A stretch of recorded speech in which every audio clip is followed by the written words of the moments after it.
for a community AI, an AI that is geared to, humane sentiments, that requires the awareness of knowing what is going wrong and then creating a community-based movement lodged within societies, lodged within communities that identifies how artificial intelligence on that community level can be used for that particular community, right? It's the essence of democracy. So it's about democratizing artificial intelligence, not in the sense of widening its scope in the kind of market sense, but making it available and understandable for individuals and trying to create systems that function for their everyday life. And that can only happen on a community basis. That can only happen when people organize within communities. It is not a top-down process, bottom up, right?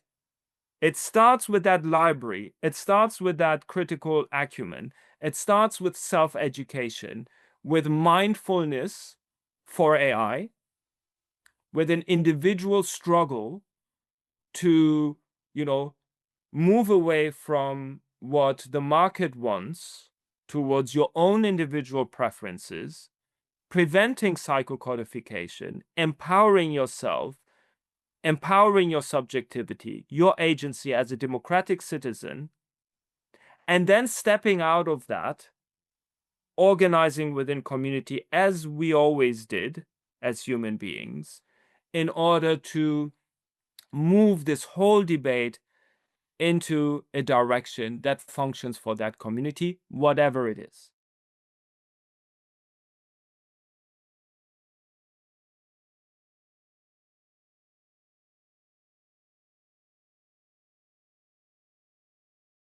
Hello, and welcome to the Jeoffrey Sarpong podcast. My guest today is Dr. Arshin Adib-Moghaddam. Dr. Arshin is a professor of global thought and comparative philosophies at SOAS University of London and one of the youngest academics to hold a chair in his discipline. He's a respected public intellectual and scholar with honorary roles at Cambridge and Oxford. He's also co-director of the SOAS Center for AI Futures, and his latest book, The Myth of Good AI, a manifesto for critical artificial intelligence, argues for a justice-driven, globally inclusive way of thinking about artificial intelligence. It was such an honor to talk about Dr. Arshin's book in this conversation, and I really thoroughly enjoyed this conversation, and I hope you too. Ladies and gentlemen, Dr. Arshin. So, first question I had from reading your book was the idea and the context behind your book. So, when you wrote The Myth of Good AI, what question were you trying to answer? What idea were you trying to interrogate? Yeah, very good starting question, Jeoffrey. I mean, I see artificial intelligence as the biggest threat to humanity. It can also be an opportunity. So the book is not only about, the various threats that we are already facing, but also how we can leverage artificial intelligence to serve some of the purposes that you and I would find important, right? At the moment, the constellation of artificial intelligence is geared to dynamics that are not necessarily conducive for society. That's how I see it, right? It's a very hierarchical system. You have a bunch of tech giants with primarily male CEOs from a particular strata of society and a particular ethnic background as well, that are dominating the market, right? The market functions for particular purposes. Those purposes are not, again, what every individual that is using artificial intelligence necessarily identifies with their everyday life. It's mostly the market is obviously determined by, profit margins, by growth, and by expansion into our life. Okay, so this technology is all about expansion into our privacy. Okay, so I wanted to understand what that does to our everyday life. Okay, because we're all using artificial intelligence systems in some way or another. And also then the bigger question, what does a technology that presumably is not only mimicking our intelligence, but is getting better at intelligence than humans are, what does that do to our human existence in the future? So it's kind of bridging that huge space between our individual usage of artificial intelligence systems and the future of humanity. Well, I tried to Easy. do that. Yeah, and that's quite easy, right? Um, I think first a brilliant report. That's such a great way to kind of summarize the book and summarize what we kind of have with AI currently and the issues that it presents. You are right. It is a very much extension level kind of problem because it kind of brings to kind of like fruition all the meaning of being human, and we'll kind of go into that and learn a little bit. But I love to keep things definitional at the beginning. So when you say good AI, let's try to like interrogate the title for a little bit. When you say good AI, what do you mean? So that's the marketing that we're facing on a daily basis, right? The deluge of AI being salvation, being something that is incredibly good for us, that will resolve our issues within society. That is, we're compelled on an everyday basis to use AI systems more and more.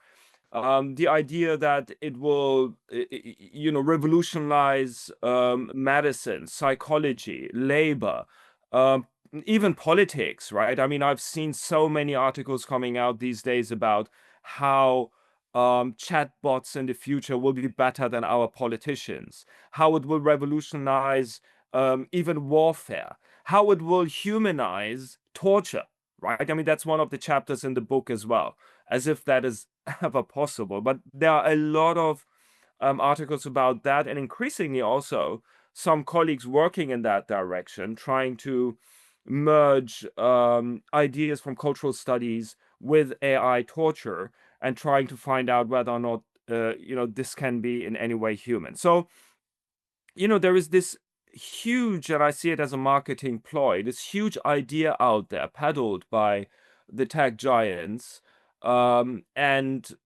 government at times, that AI is amazing and that it will help us with pretty much everything we're doing. And I just see that as a way of selling a product, right? Within the realm of AI, several products. And it needs to be interrogated in order to see whether or not that's true first.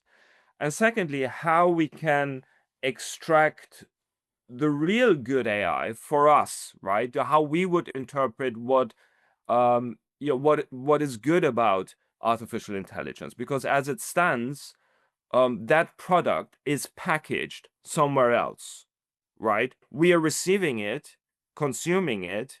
We don't really know what is inside the packaging. It's kind of wrapped up pretty tightly. Okay. And so we keep unwrapping it. We keep unwrapping it. That's what maybe the book was just an unwrapping exercise more than anything else, right?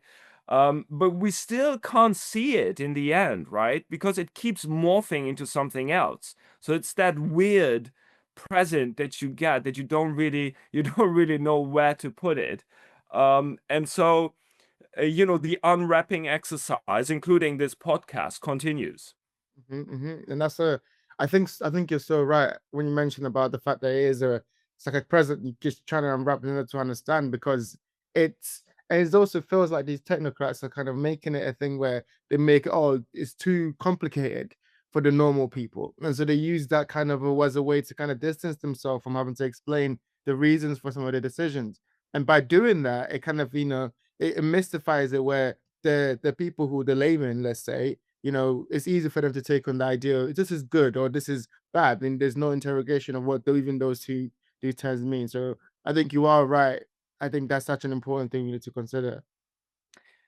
Absolutely. And again, this is also, I see it part of this nebulous, overarching ecosystem that was created in order to make, I mean, it's an opaque technology in and of itself. Okay. So the transmission belt from creation to product is entirely opaque with this technology. It's like going on ChatGPT when you have a dialogue with it. It changes all the time. Okay. And so, it's incredibly difficult to link the source with the end product. And I think this is conducive for various things. I mean, some of my friends in law and in the legal studies, they're trying to figure out where then legal accountability can come from with these AI systems, right? Do we treat it like a toaster? Do we treat it like a vacuum cleaner? Uh, are these AI systems legally accountable, or is it the computer scientists that build in the algorithm? Is it the company? So all of these questions are unanswered. Okay, going back to the packaging of it all. That's one problem that needs to be resolved along the way, especially when you look at how AI systems are employed in warfare, right? The accountability system, legal accountability system that we have currently, Geneva Convention and all of the kind of UN systems that are there, they do not account for AI warfare, which is increasingly the tendency in kind of international security studies even, but that's the future of warfare.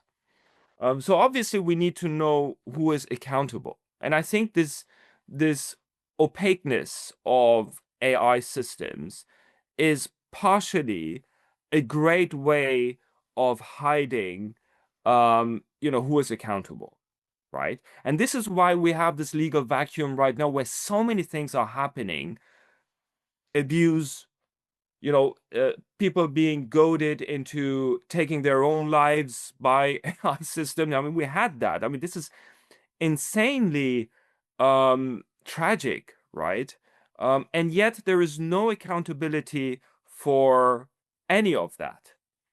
Okay, and so this is the first time, essentially, again, where technology is being invented within a vacuum of law.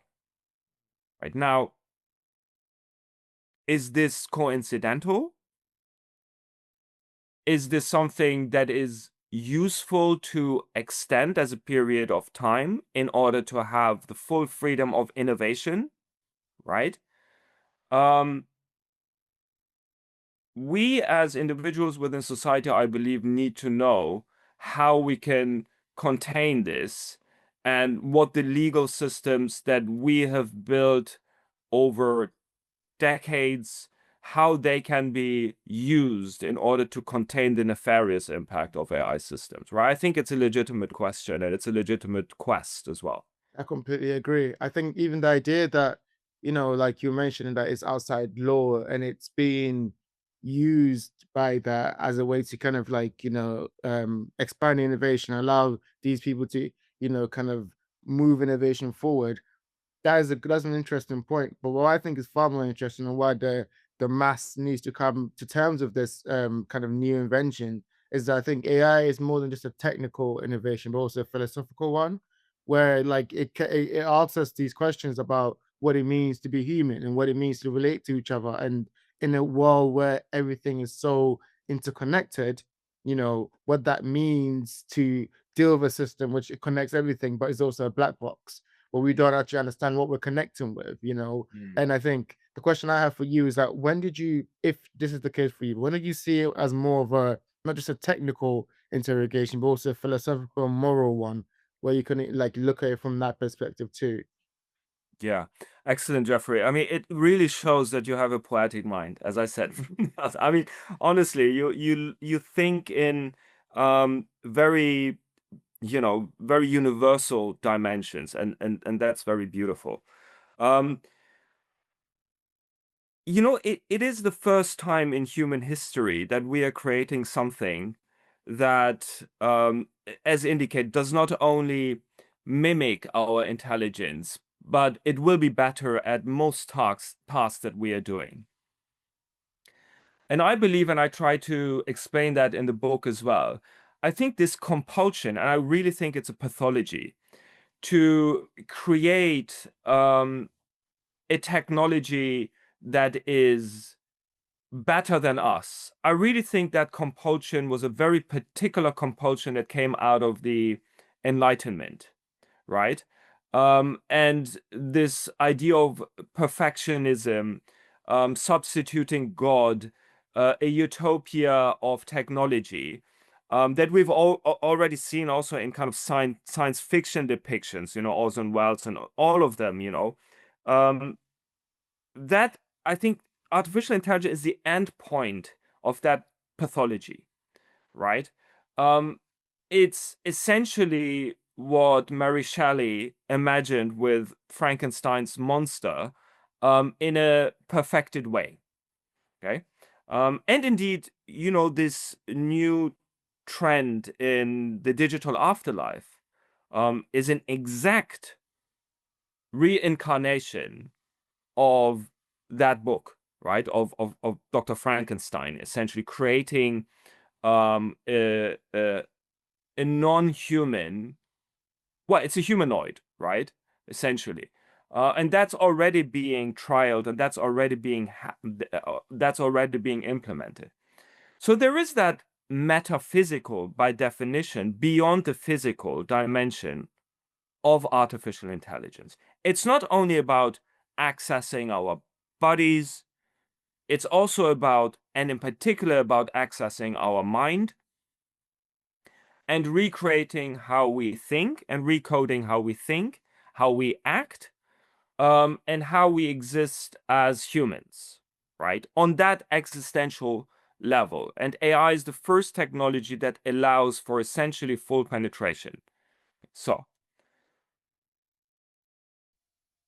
at the same time, all of that, as we established, emerges from a very particular habitat. And that's currently primarily Silicon Valley, tech bros, so to say, the United States, right?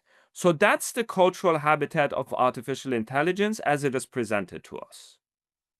It's a very centered, hierarchical system that is infused by ideas that come from a particular society. So the first step is we have to treat artificial intelligence as a social construction happening within a particular society with particular norms, values, and ideas that are being exported and disseminated into our most private spaces on an everyday basis. Okay?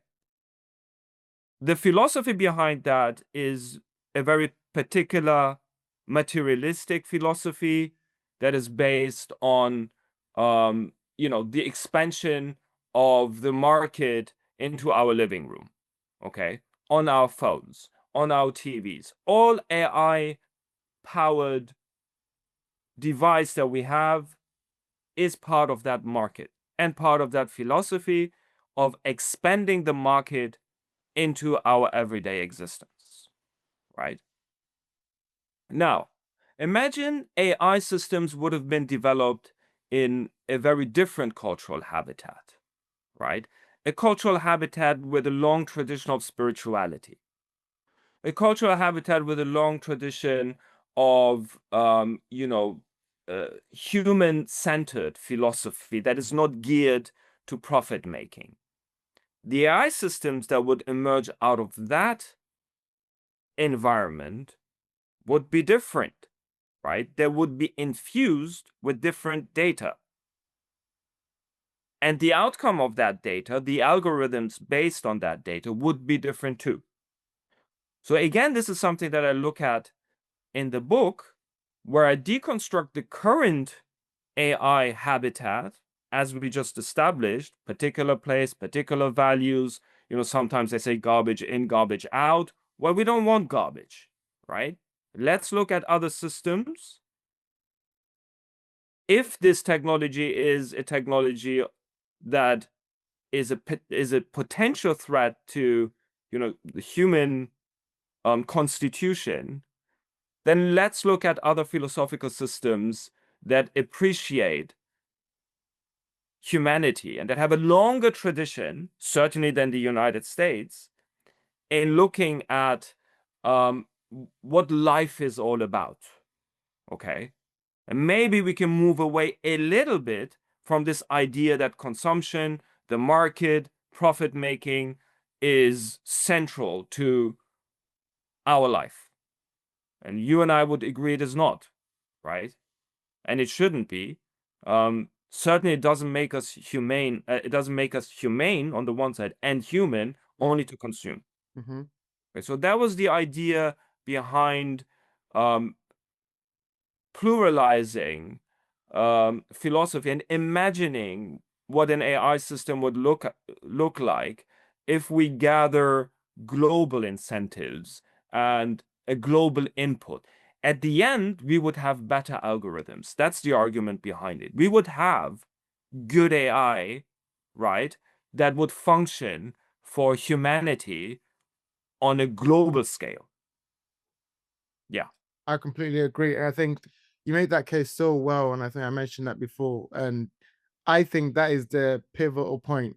That's the point that I've not seen discussed anywhere about the reasons, like you mentioned, the bad data behind the AI that we're creating, how the AI we currently have is kind of like infused and influenced by the way of capitalism and the way of kind of like big everything being directed towards a goal, especially in how the West kind of views things and how it's stacked on top of all these different ideologies that has led to that kind of final endpoint. And how, if we were to flip it and mention, for example, Eastern philosophers, how they looked at certain stuff was very much different, very much more a symbiotic relationship between nature and spirituality and what it means to be human and kind of the becoming of self. I think that's what I want to focus on now. So if we could go a little bit more deeper into that and talk to me about some philosophers, you mentioned a few in your book, that you think that their ideology or their philosophy would be much more aligned to the AI that we want and the outcomes from AI that we want. Yeah, Jeoffrey, absolutely spot on. I mean, it goes back to what we essentially just talked about, right? Imagine a room where, an AI system is being contemplated, right? And you can train an AI system on pretty much everything. It's just about the data that flows in. So imagine, there would be Goethe sitting there, Shakespeare, Omar Khayyam, Mhm, Hafiz, and a set of other philosophers of human history. mhm, And they would deliberate about what kind of AI system they would create. These are poets of romanticism and love, right? I believe that their AI system would be slightly different than the one Elon Musk has in mind, right?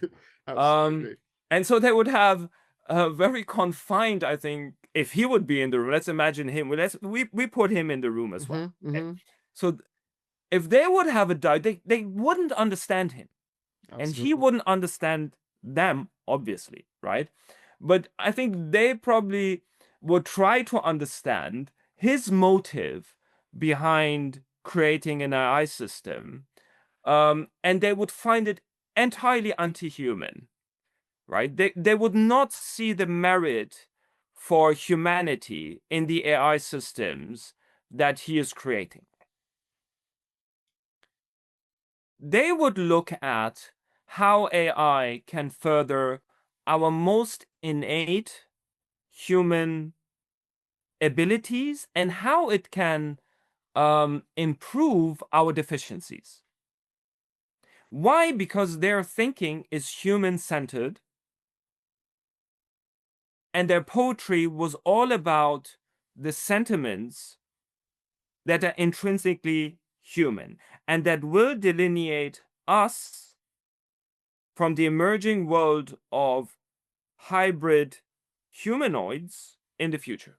Mhm. There'll be, at some stage, there'll be the situation when Jeoffrey and Arshin meet on the street, and I ask you, show me your deficiencies in order for me to see that you're human, right?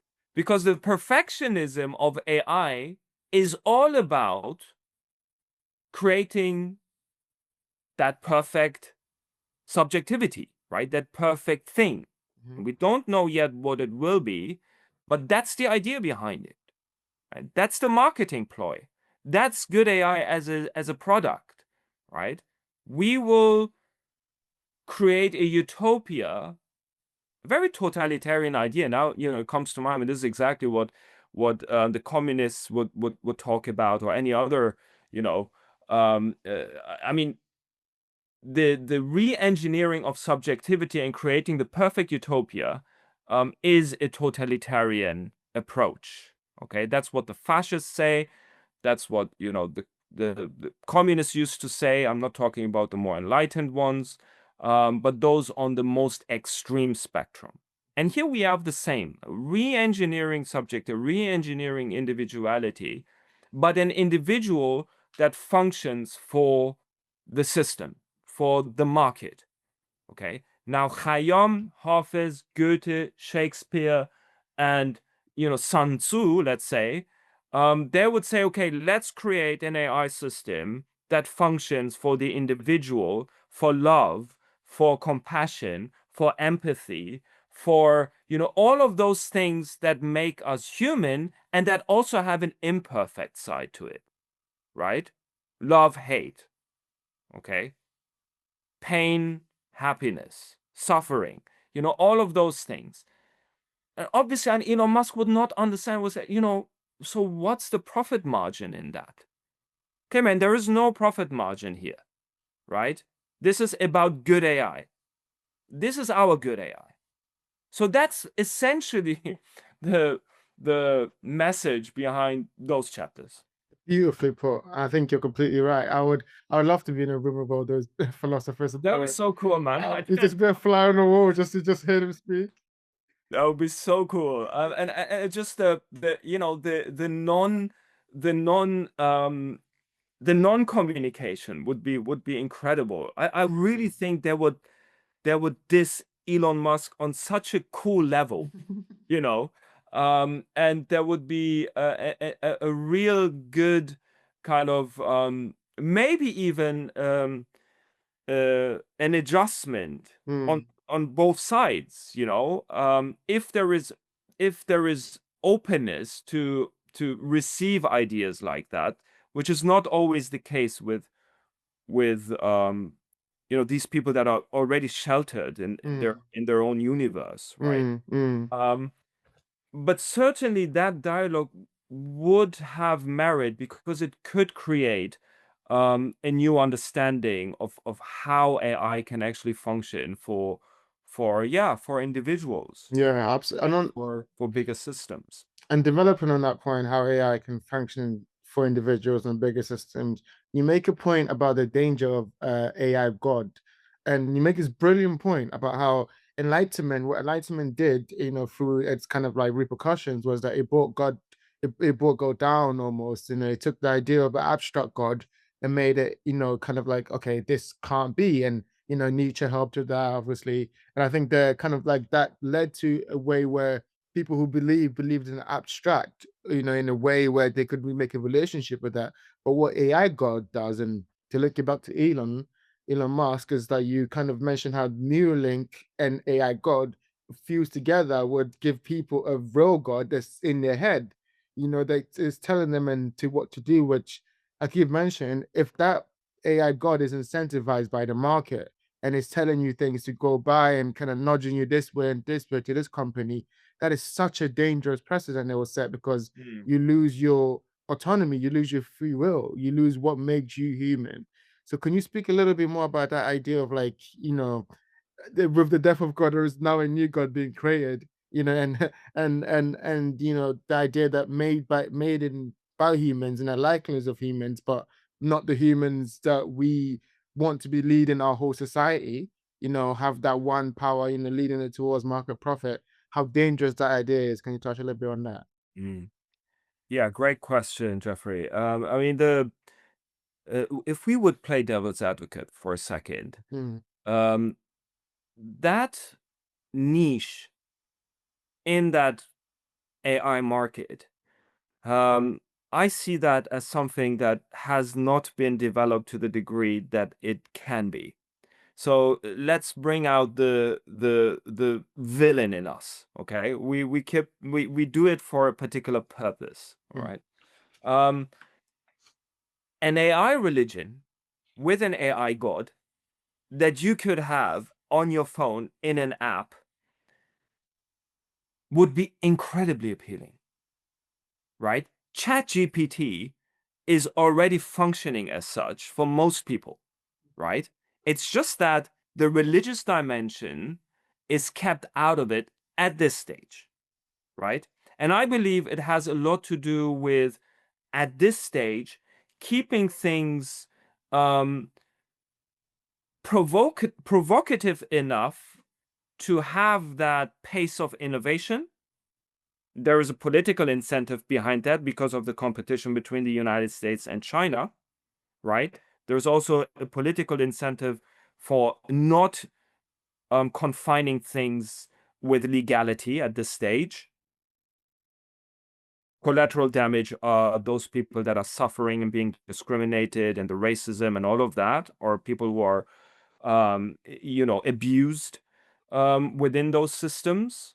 Those are accepted as collateral damage in order to allow for the pace of innovation to be as it is because of that geopolitical competition.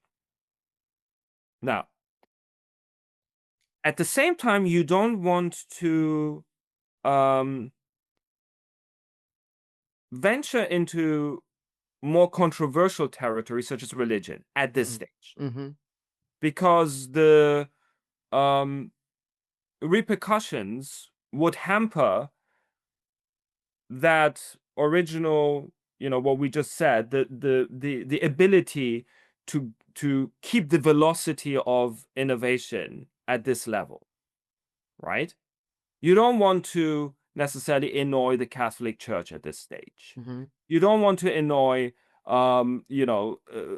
Islamic leaders or, whatever. But I think this will happen along the way.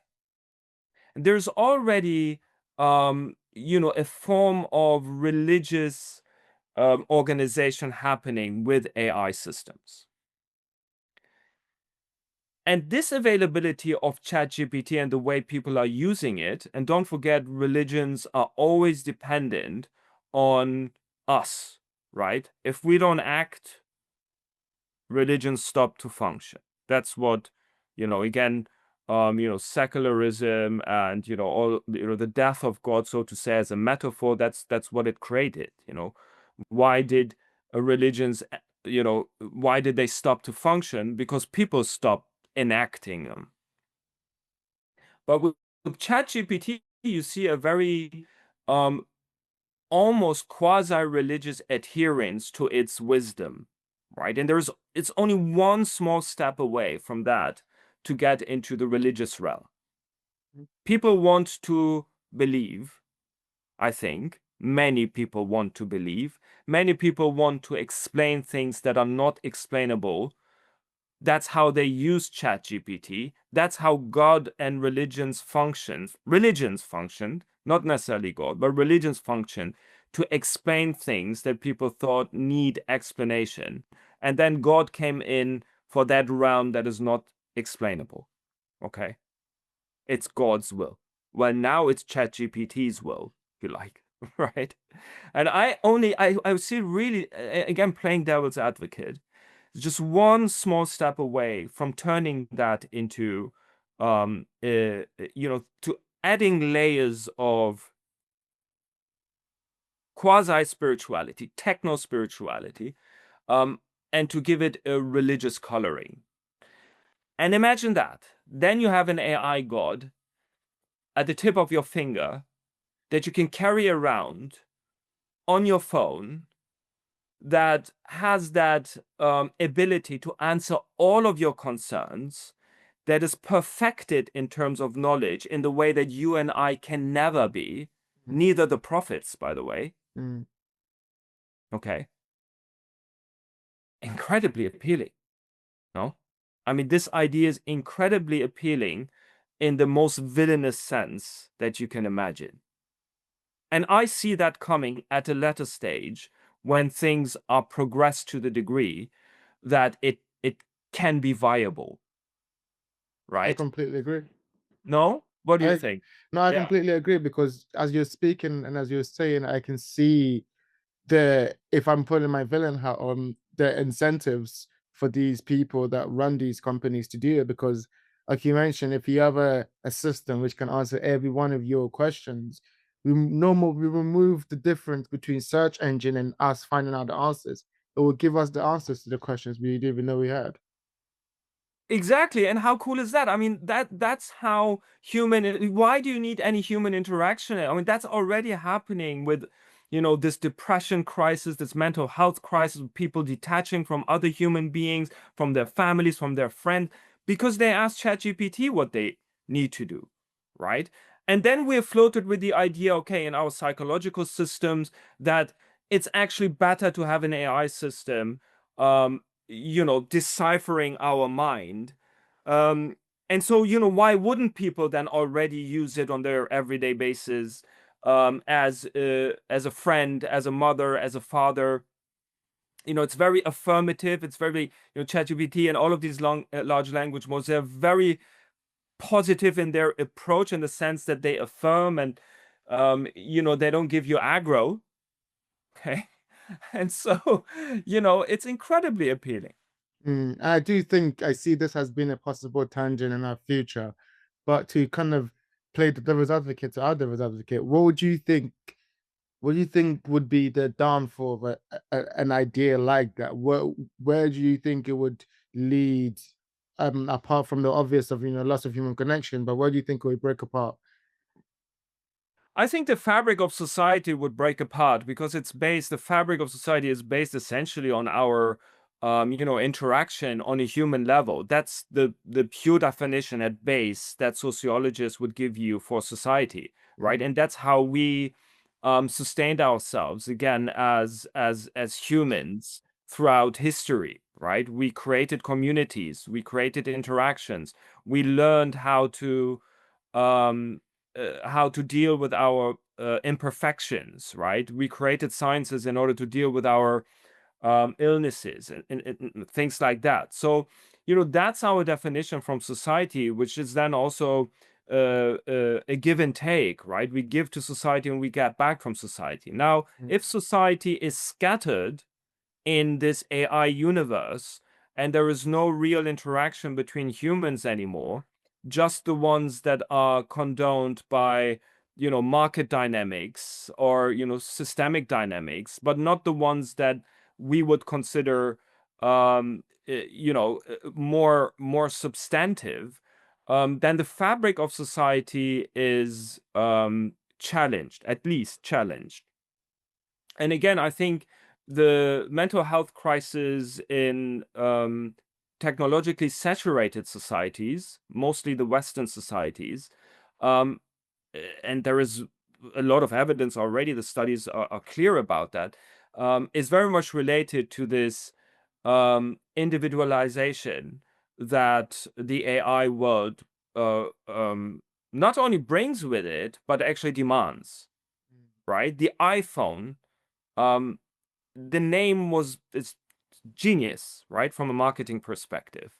It's your creating your little I, mm, yourself mm, within that smartphone. mm, That's mm, exactly what happened, right? So you have everything at your disposal there. As we said, why do you need anyone else? Anything else?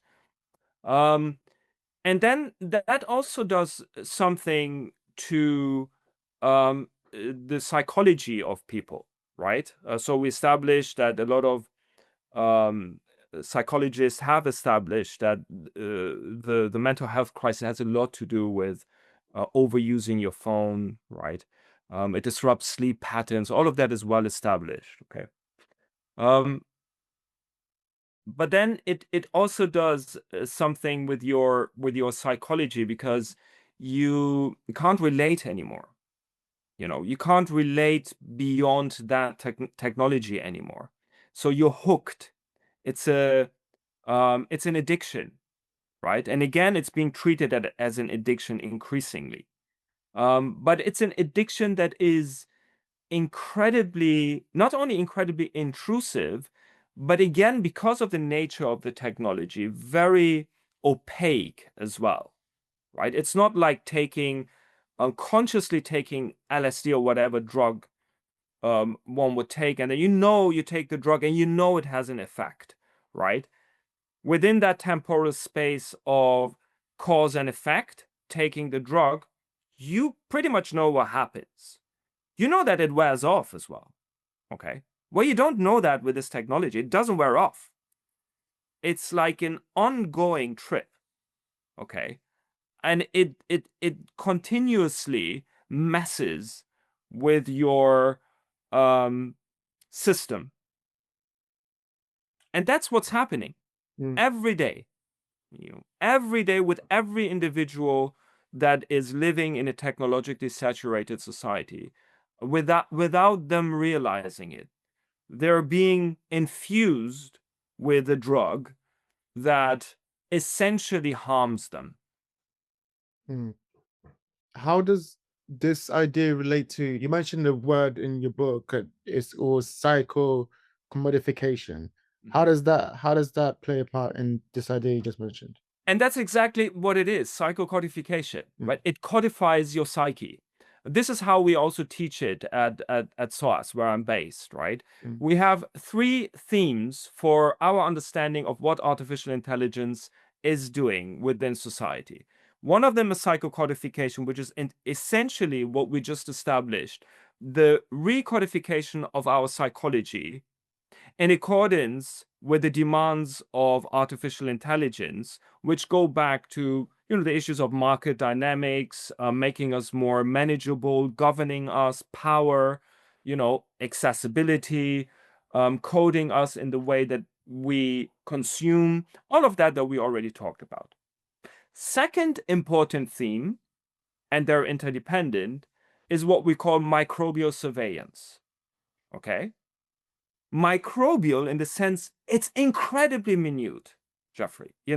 This is incredible because we use all of these AI systems. We have AI fridges, and I don't, but people have AI toys, and AI is everywhere. Okay. So these devices are also, or can be at least, and again, we don't have much legal security to prevent it, can be used as devices for surveillance. And indeed, in this horrific Israeli-Palestinian war, for the first time in the history of warfare, personal devices, in this case, the pagers of these Hezbollah operatives, exploded, so they were weaponized and used within this I think, first AI war that we are experiencing. So potentially, at least, every device that we carry can be weaponized, right? It can explode in our faces. It was the first time it happened. Okay. So, of course, there is then an intrusion into privacy, microbial surveillance. It's microbial. It's so minute on such a scale that we've never seen before in human history. So we can be surveyed, seen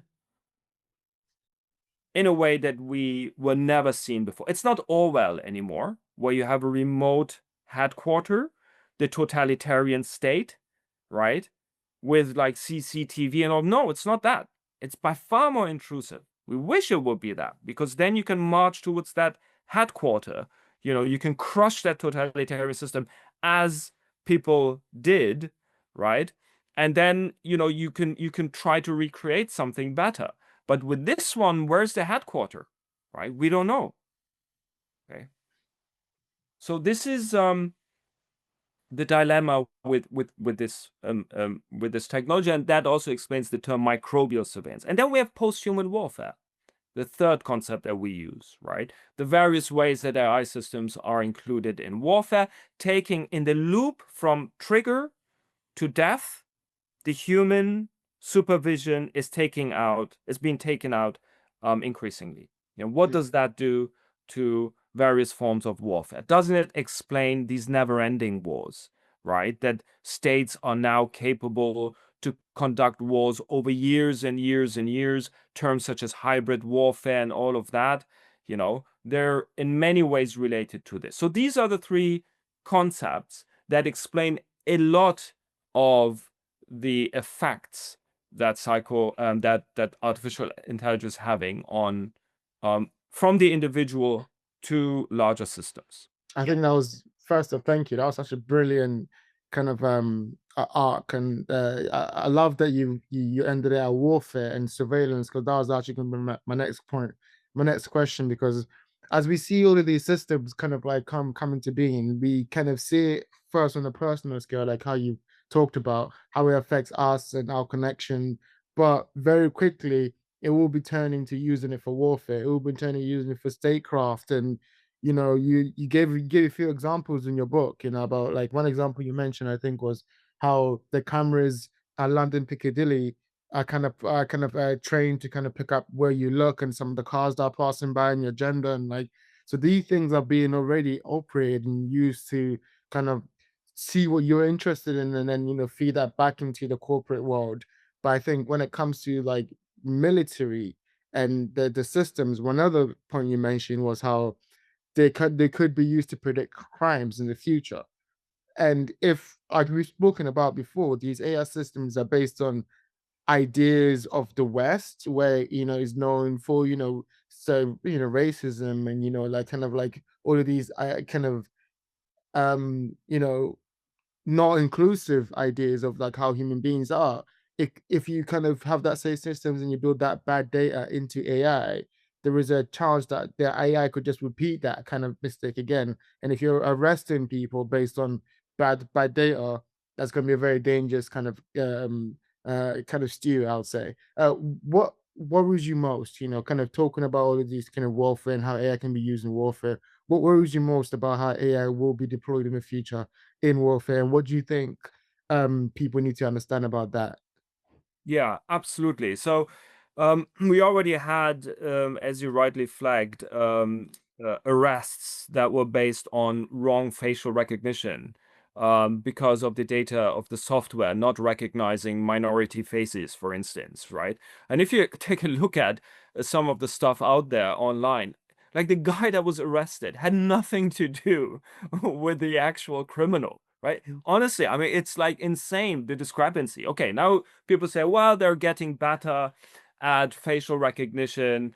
And well, in between, still people are being arrested, and there is a lot of wrong data that is being fed into these systems, exactly because of the fact that they come from a particular place, right? And it doesn't also, it could happen in China, let's say, right? It's not about substituting one centricity, Eurocentricity or Western centricity, with Eastern centricity, right? Certainly won't help me when I go to China. Mm. I'll be misidentified maybe as well. So it's not about that. It's about building in a globality. But so all of these things are happening, and obviously we wonder then how it would work on the battlefield, right? How people would be identified and then targeted and assassinated. Again, I mean, all of this is being trialed. All of this is already being used. Drones with AI systems that are carrying them. This is all incredibly worrisome, not only in terms of the collateral damage that, again, colleagues have already established, we are experiencing on the various battlefields as we speak, in particular Russia, Ukraine, and at the time probably ongoing Israel, Palestine. Um, but also in terms of the legal systems.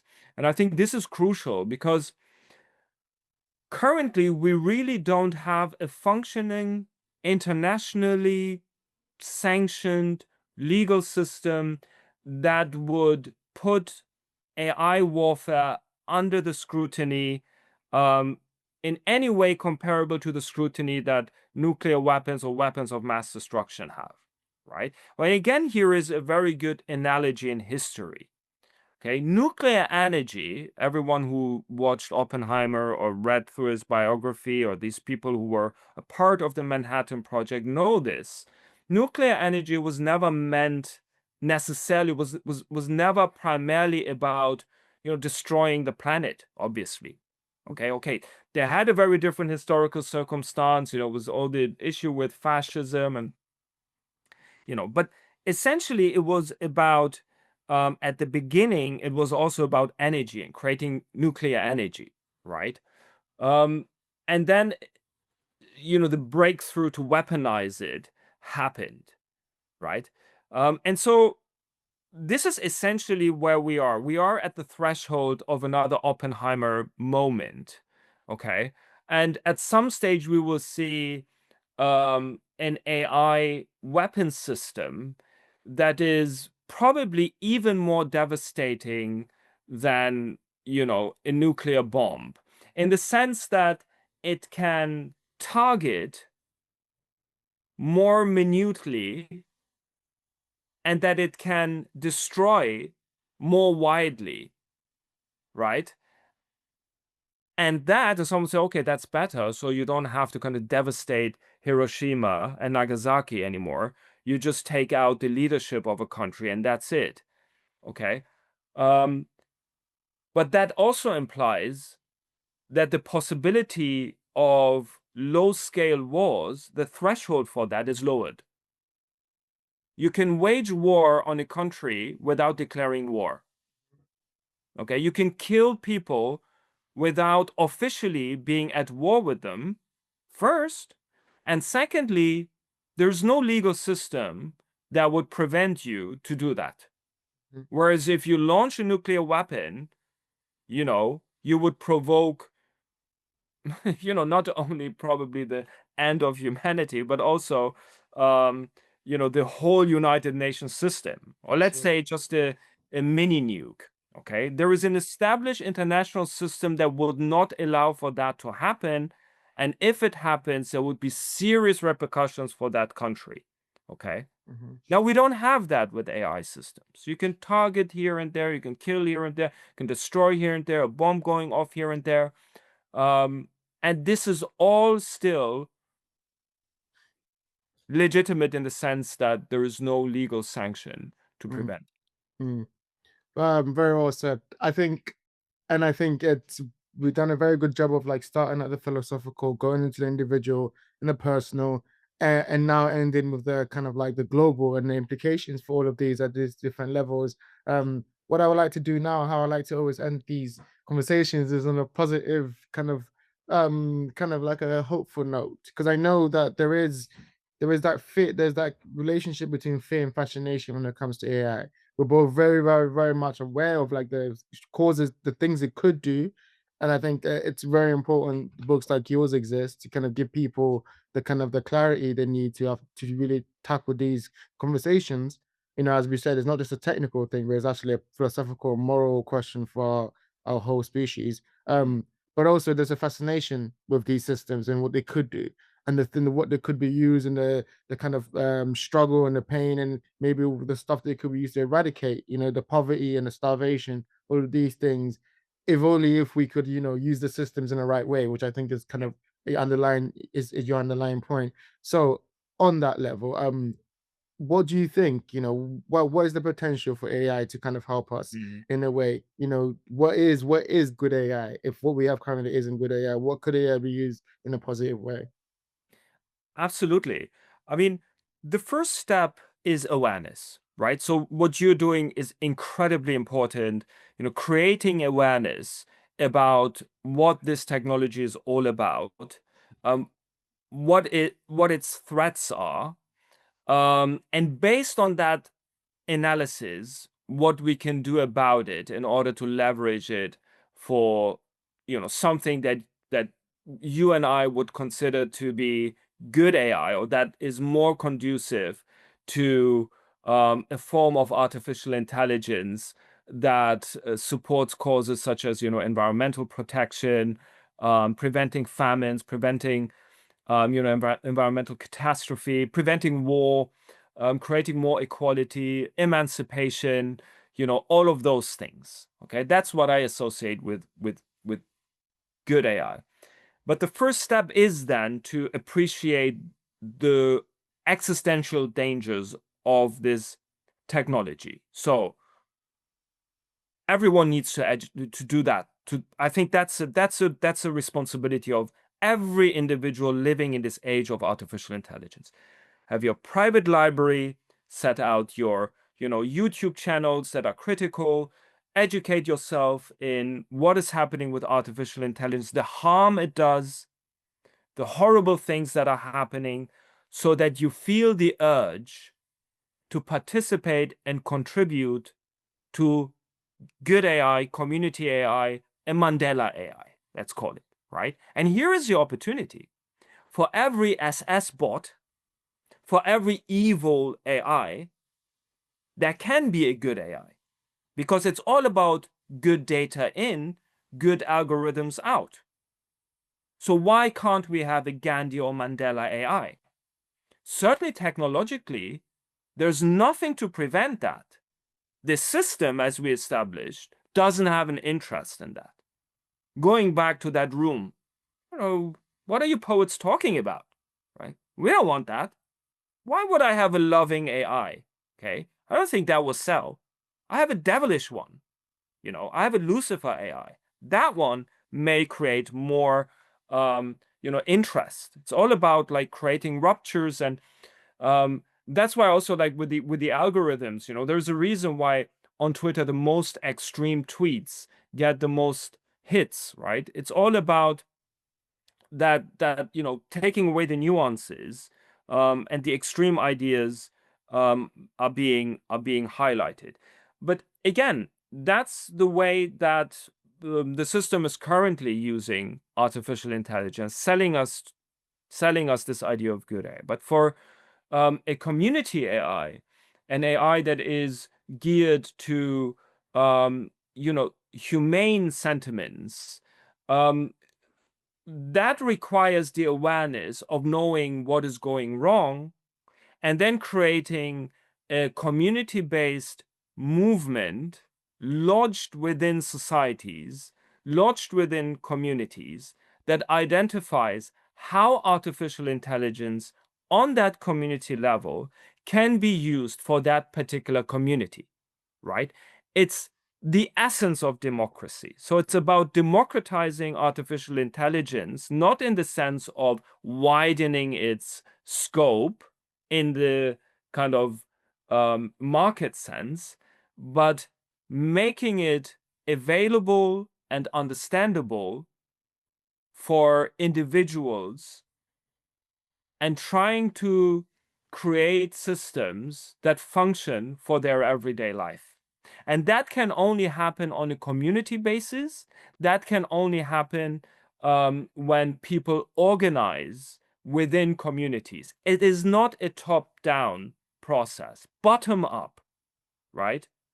It starts with that library. It starts with that critical acumen. It starts with self-education, with mindfulness for AI, with an individual struggle to, move away from what the market wants towards your own individual preferences, preventing psychocodification, empowering yourself, empowering your subjectivity, your agency as a democratic citizen, and then stepping out of that, organizing within community as we always did as human beings, in order to move this whole debate into a direction that functions for that community, whatever it is. That's so brilliantly put. I think I completely agree with that. That is the I wish I could just take that, just broadcast that to to a lot of people, because I think that is what we're missing from this conversation about AI. With all the kind of fear mongering, there's very little direction. there's very little solution where it's like, maybe it's not getting rid of it, but it's kind of understanding the questions it allows us to ask about ourselves, and having a system which will allow us to interrogate what it means to be human, even if you just stop right now what is currently at, which I know it's not going to happen, but I think what AI has kind of allowed people to is to really reflect on themselves, whether they're going to give up their autonomy to this kind of system, or actually they're going to take up arms and build their own library and build their own spaces, like you've mentioned, and they're coming back to one of my favorite kind of poets, Omar Khayyam, and I think it's kind of his kind of talk about human humility in the face of the vastness of the world, or like human impermanence. That I think that is embodied in the idea of kind of how we relate to AI. That we have an impermanent time here. We're not here forever. So it's understanding that and understanding the role we play in our own kind of becoming. Not letting AI take our free will, because it's actually very important, the relationship we have with the world, and trying to keep that as much as possible. Final question I have for you is that, you know, on that point, actually, what do you think AI? What do you think everything you've learned from writing this book? What has it made you thinking about what it means to be human? What it means to, kind of like, has it made you understand a little bit more about yourself in relation to everything you see going on in the AI field?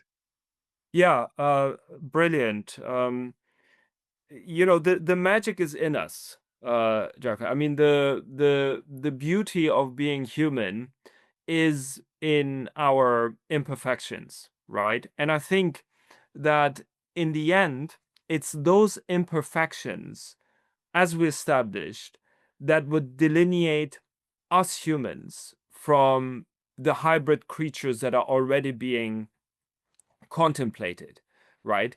It will be our love, our hate, our suffering, our happiness, our,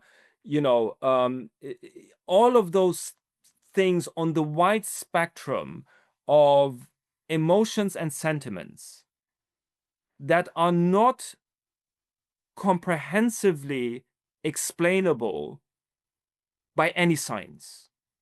No one knows where or what the soul is, despite of all the research that was done. The best philosophers in the world couldn't give you a concrete answer about that. The poets could, because they could see the magic, right? They could feel the magic. They were in tune with something that was, transcendental, not in a religious sense, but that went beyond materiality. That's where the term metaphysics comes from, and it's a huge school of thought within philosophy, right? Beyond the physical world, beyond the materiality. AI comes out of the physical world. It's the computer scientists, it's the physicists. These people don't think like a poet thinks, right? They don't have that capability. They're incredibly sterile in the way they think, right? They believe a mathematical formula can essentially explain the essence of a human being, right? Stephen Hawking, my experience when I was at Cambridge, in the end said there are vast things in physics and philosophy that are unexplainable, okay? And it's that unexplainability that makes us human. And if we keep that, we'll be fine. Brilliant. Thank you very much, Dr. Arshin. This has been Thank you so much, Jeffrey. It was my pleasure. it's an absolute pleasure for myself too. Thank you. Thank you guys for watching. And until next time, take care. Boom.